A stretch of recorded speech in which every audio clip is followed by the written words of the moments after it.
So I will meet with clients.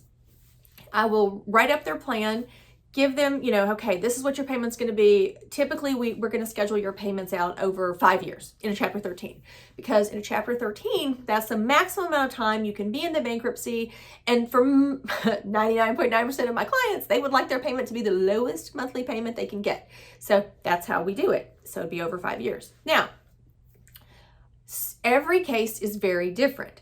And people will call me and say, well, my friend they got out of their bankruptcy in 2 years and they did this and they did that. Maybe they did, but their case is not your case, and every case is different. So let's talk about getting out of a Chapter 13 case early and some of the issues that may come up that you need to be aware of, and you definitely need to talk these through with your attorney if you're going to file a bankruptcy. So the first thing is you need to know, and you you should know this when your case is prepared and when it's confirmed, approved. What kind of plan are you in? If you are in what we call 100% plan, that means you are paying everybody back in full. That could be for a variety of reasons. Maybe you have a lot of equity in your house. Maybe you make, more money than most. But if you're in 100% repayment plan, you're paying everybody back. Cool. You can get out of bankruptcy. I had a lady get out of bankruptcy in 6 months because she had a settlement that ended up coming through, paid her case off, and she was done. And so awesome. She was out of bankruptcy in 6 months. But if you're in a 100% plan, you can get out of your bankruptcy. You can pay it off at any time. And you're not going to have any effects. There's no repercussions. You're just out early, move on with your financial life. Now, you could be in a case, which most people are in a case, where they are not repaying all of their creditors back in full. And that is what we call a composition plan. And maybe you're paying 0% back, maybe you're paying 50% back, maybe you're paying 20% back, but you're not paying everybody back in full. So when you're in a case like that, you need to know, am I in a 36-month ACP, applicable commitment period, or am I in a 60-month ACP, applicable commitment period? So what does that ACP mean? The ACP means this is the amount of time that you have to commit any excess funds you have to your bankruptcy, okay? So if you are in a 60-month ACP, then you cannot get out of your case early. Now, you may not be paying everybody back in full, but if you had to go through the means test, because that's the trigger, if you had to go through the means test, you were in a 60-month ACP. So you have to stay in your case for 60 months if you do not want to pay everyone back in full. Now, if you are like, I just don't want to be in bankruptcy anymore, I want to get out, blah, blah, blah, cool. You can get out early. However, you're going to then have to pay everybody back in full.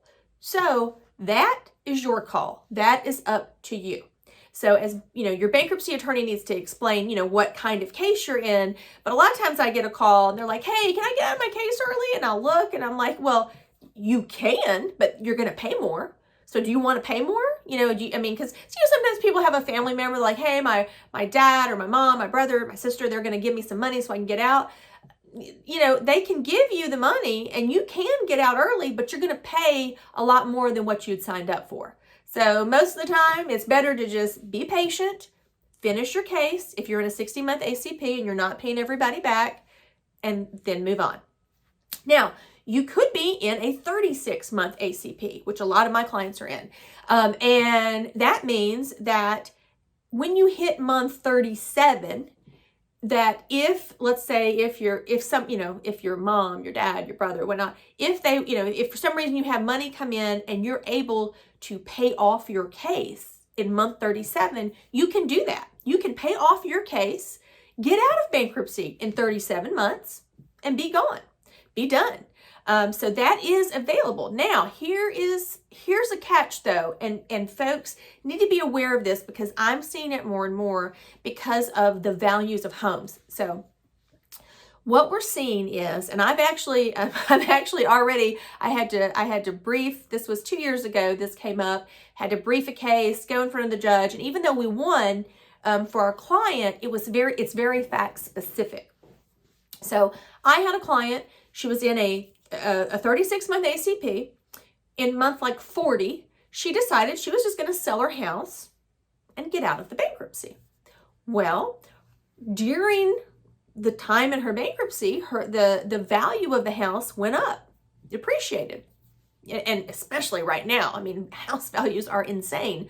So pretty much anybody that's filed a bankruptcy last year and now, like, ooh, they've got a lot of equity. It just is what it is with the market. But what happened is she wanted to sell her house in month 40 and just get out, but only pay what she had contracted to pay, which I think she was paying like 10% of her unsecured creditors. So she was going to be able to get rid of, I think it ended up being like maybe $36,000, $40,000 in other debt that she wasn't going to have to pay. So she wanted to sell her house, pay what she had contracted to do, and then be done. Well, the trustee was like, no, she has this property and the value now, this property has gained all this equity, and we think that extra equity, she should take that and have to pay all these folks back in full. So of course we're like, no, that's not what she signed up for.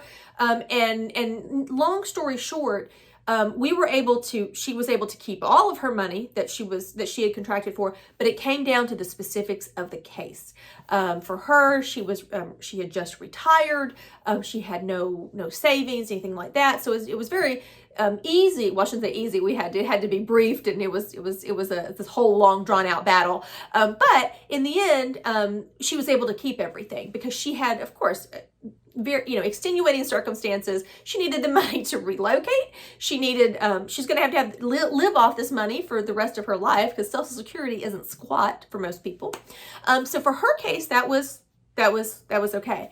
But you need to be aware of this. And if you are thinking, if this is your plan, I want to sell my house in month 38 or 40 and get out and not pay all of my unsecured creditors back, because that's how your plan was set up, you need to talk with your attorney, because I'm telling you, the trustees are going to push back, and that can become, that can definitely throw you off. And if you're trying to, to liquidate your house or whatnot while you're in bankruptcy. So be aware of this and make sure you are talking with your bankruptcy attorney and you guys have a plan.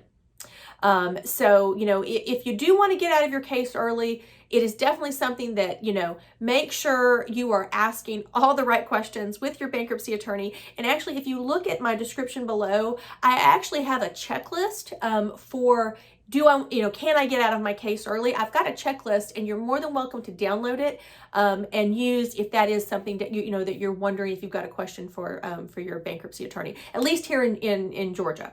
So if you have any questions about bankruptcy, getting out of your Chapter 13 early, pros, cons, issues that could come up, please don't hesitate to reach out, and I'm always happy to answer questions.